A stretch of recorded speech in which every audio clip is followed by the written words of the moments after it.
Assalamualaikum warahmatullahi wabarakatuh. Perkenalkan, nama saya Relita Gistriana. Saya dari kelas 8D. Saya akan mempresentasikan tugas Bahasa Indonesia LKPD 3. Dalam tugas LKPD 3 itu ada A. Pola pengembangan teks eksplanasi dan B. Langkah-langkah menyusun teks eksplanasi. Dalam pola pengembangan teks eksplanasi terdiri dari pola kausalitas dan pola kronologis.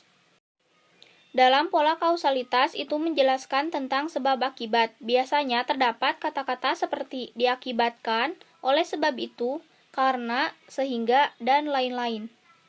Contohnya, karena ulah manusia seperti membuang sampah tidak pada tempatnya dan menyebabkan aliran air tidak lancar, sehingga air tersebut bisa terapung di tempat pembuangannya.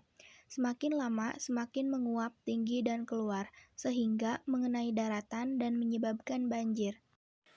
Dalam pola kronologis itu menjelaskan tentang urutan waktu. Biasanya terdapat kata-kata seperti kemudian, lalu, setelah itu, pada akhirnya. Contohnya, setelah masuk ke permukaan, tanah mengalir ke tempat yang lebih rendah. Setelah itu, terjadi penguapan dan keluar ke permukaan daratan. Lalu yang berikutnya yaitu langkah-langkah menyusun teks eksplanasi. Dalam langkah-langkah menyusun teks eksplanasi itu ada 5 langkah. Langkah pertama yaitu menentukan tema atau topik. Di sini kita isi terlebih dahulu tema dan topiknya sebelum kita membuat teks eksplanasi. Contohnya, tema berupa tentang fenomena alam, topik berupa tentang banjir. Langkah kedua yaitu pengumpulan data. Dalam pengumpulan data itu berarti kita menuliskan fakta-fakta tentang teks eksplanasi yang kita tulis. Contohnya, banjir menyebabkan kerugian bagi manusia. Banjir dapat terjadi karena ulah manusia atau secara alamiah. Banjir dipengaruhi oleh curah hujan dan penyerapan air ke dalam tanah. Langkah ketiga yaitu membuat kerangka. Dalam membuat kerangka berarti kita menuliskan rencana-rencana yang akan kita tulis dalam pendahuluan, isi, dan penutup. Contohnya, bagian pendahuluan berisi tentang pengertian banjir, bagian isi berisi tentang penyebab dan proses terjadinya banjir, bagian penutup berisi tentang cara-cara pencegahan banjir dan kesimpulan dari teks eksplanasi banjir. Langkah keempat yaitu mengembangkan kerangka. Dalam mengembangkan kerangka ini, kita kembangkan atau jelaskan dari membuat kerangka tadi di bagian pendahuluan, bagian isi, dan bagian penutup. Contohnya, A. Pendahuluan pengenalan topik. Banjir merupakan fenomena alam berupa naiknya air di suatu kawasan, sehingga menutupi permukaan kawasan tersebut.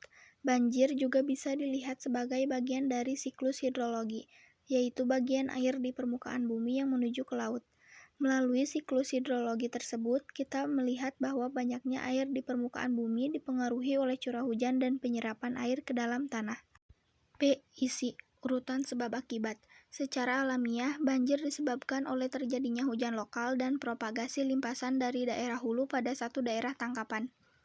Secara non-ilmiah, banjir dapat terjadi karena ulah manusia. Proses terjadinya banjir secara alamiah itu seperti turunnya hujan jatuh ke permukaan bumi dan tertahan oleh tumbuh-tumbuhan. Setelah itu, masuk ke permukaan tanah mengalir ke tempat yang lebih rendah. Setelah itu, terjadi penguapan dan keluar ke permukaan daratan. Banjir yang terjadi secara alamiah dapat menjadi bencana bagi manusia bila banjir itu mengenai manusia dan menyebabkan kerugian bagi manusia. Sedangkan proses terjadinya banjir secara non-alamiah karena ulah manusia seperti membuang sampah tidak pada tempatnya dan menyebabkan aliran air tidak lancar sehingga air tersebut terapung di tempat pembuangannya. Semakin lama semakin menguap tinggi dan keluar sehingga mengenai daratan dan menyebabkan banjir. C. Penutup kesimpulan. Kesimpulan dari teks eksplanasi di atas yakni proses banjir itu dapat terjadi secara alamiah dan karena ulah manusia. Manusia dapat mengalami kerugian karena banjir itu, juga karena mereka mendiami tempat tinggal yang secara alamiah merupakan dataran banjir. Jadi, bila manusia bertempat tinggal di dataran yang sering terkena banjir, bukan banjirlah yang mendatangi manusia, tapi manusialah yang mendatangi banjir. Cara mencegah banjir. Jangan membuang sampah ke sungai dan selokan. Hindari membuat bangunan di pinggir sungai.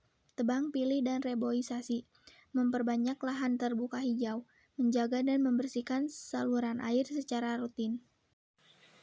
Langkah kelima yaitu menyunting. Menyunting berarti mengkoreksi atau memperbaiki jika terdapat kata-kata yang kurang tepat.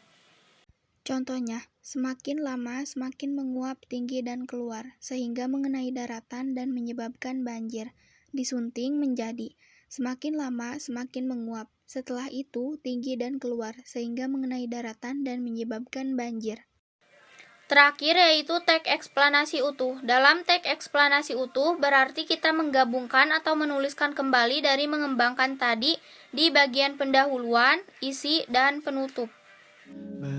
Sekian presentasi tugas Bahasa Indonesia LKPD 3 saya. Mohon maaf bila ada kata-kata yang kurang tepat dan kurang dimengerti. Wassalamualaikum warahmatullahi wabarakatuh.